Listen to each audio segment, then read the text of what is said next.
আসসালামু আলাইকুম ওয়া রাহমাতুল্লাহি ওয়া বারাকাতুহু।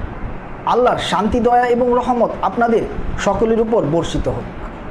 নারী নেতৃত্ব, নারী নেতৃত্বের কথা বলতে গেলে প্রথমেই যে দেশের নাম আপনার মনে ভেসে আসবে, আপনার চোখে মুখে যে দেশের নাম উচ্চারিত হবে, সে দেশের নাম আপনার দেশ, আমার দেশ, প্রাণের দেশ, বাংলাদেশের নাম। আর বাংলাদেশ হলো একটি আজব দেশ, যে দেশের বড়জন নারী, মেজজন নারী, আরে সেজজন নারী।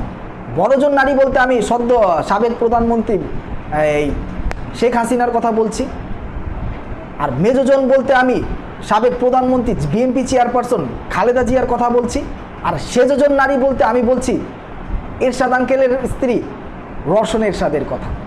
রওশন এরশাদকে, এই যে আমার পিছনে যাকে দেখতে পাচ্ছেন, সেই হলো রওশন এরশাদ।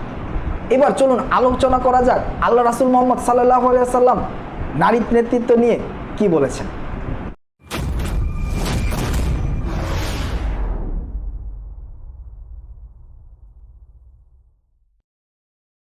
আল্লাহ রাসূল মুহাম্মদ সাল্লাল্লাহু আলাইহি ওয়াসাল্লাম বলেন, ওই জাতি কোনোদিন কল্যাণ পেতে পারে না যে জাতি নারীকে করেছে নেত্রী। আমি হাদিসটা আবারও বলছি, আল্লাহ রাসূল মুহাম্মদ সাল্লাল্লাহু আলাইহি ওয়াসাল্লাম বলেন ওই জাতি কোনো দিন কল্যাণ পেতে পারে না যেই জাতি নারীকে করেছে নেত্রী।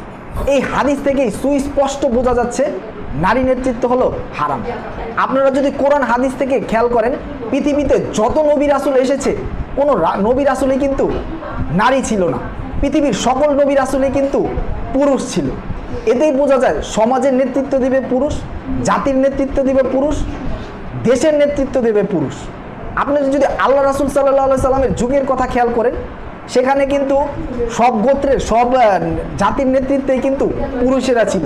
কিছু কয়েকটা গোত্রের নেতৃত্বে নারী ছিল, সেই নারীগুলো আসলে ইহুদি নারী ছিল, আর যারা কিনা আল্লাহ রাসূল সাল্লাল্লাহু আলাইহি সাল্লামের সর্বদা বিরোধিতা করত। আমরা যদি আমাদের সমাজের দিকে খেয়াল করি, আমরা দেখতে পাই এক স্থান থেকে অন্য স্থানে নারীরা যাচ্ছে ইসলাম প্রচার করার জন্য, তাবলিগে যাচ্ছে।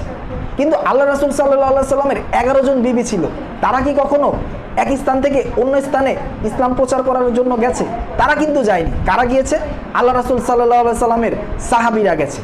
তাই এতেও বোঝা যায় যে নারীরা এক স্থান থেকে আরেক স্থানে ইসলাম প্রচার করা যাবে না। তারা ইসলাম প্রচার করবে ঘরে থেকে, পর্দার বিধান বজায় রেখে।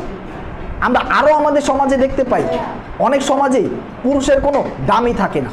সেই সংসারের নেতৃত্ব দেয় নারীরা, সেই সংসারের নেতৃত্ব দেয় স্ত্রী। কিন্তু যেই সংসারের নেতৃত্বে স্ত্রী থাকে, যেই সংসারের নেতৃত্বে নারী থাকে, সেই সংসার কিন্তু সমাজে কখনোই প্রতিষ্ঠিত হতে পারে না। সেই সংসারে দুর্দশা, দুর্বিষহ অবস্থা লেগেই থাকে।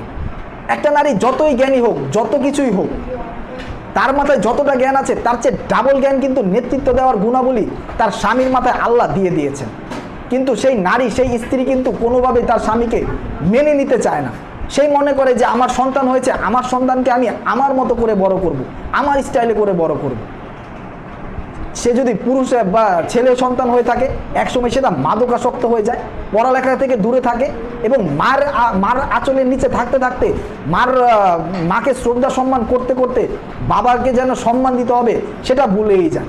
অহরহ দেখতে পাচ্ছি সমাজে মায়ের কথা, মায়ের সব কিছু, মানে মায়ের কথা সংসার চলে, মাই সব কিছু, বাবাকে যেন সম্মানই দিতে জানে না। বাবার সামনে পড়লে বাবার সাথে ঠিকমতো কথাই বলে না। কেন? কারণ সংসারের নেতৃত্বে মায়ের কথাই সব, বাবার কথা শুনে কি হবে? এমনটা কিন্তু অহরহ আমাদের সমাজে ঘটছে। এমনকি অনেক জায়গায় অনেক প্রবলেমে পড়লে বা কোনো সিদ্ধান্ত নেওয়ার আগে বলে আমার মা রাজি হলেই হবে, আমার বাবা যদি রাজি নাও হয়, বাবা রাজি না হলেও কোনো সমস্যা নেই। কিন্তু এই জিনিসটা অবশ্যই পরিত্যাগ করা উচিত। সমাজের নেতৃত্ব যেমন পুরুষ দেবে, জাতির নেতৃত্ব যেমন পুরুষ দেবে, তেমনি সংসারের নেতৃত্বেও পুরুষই থাকবে।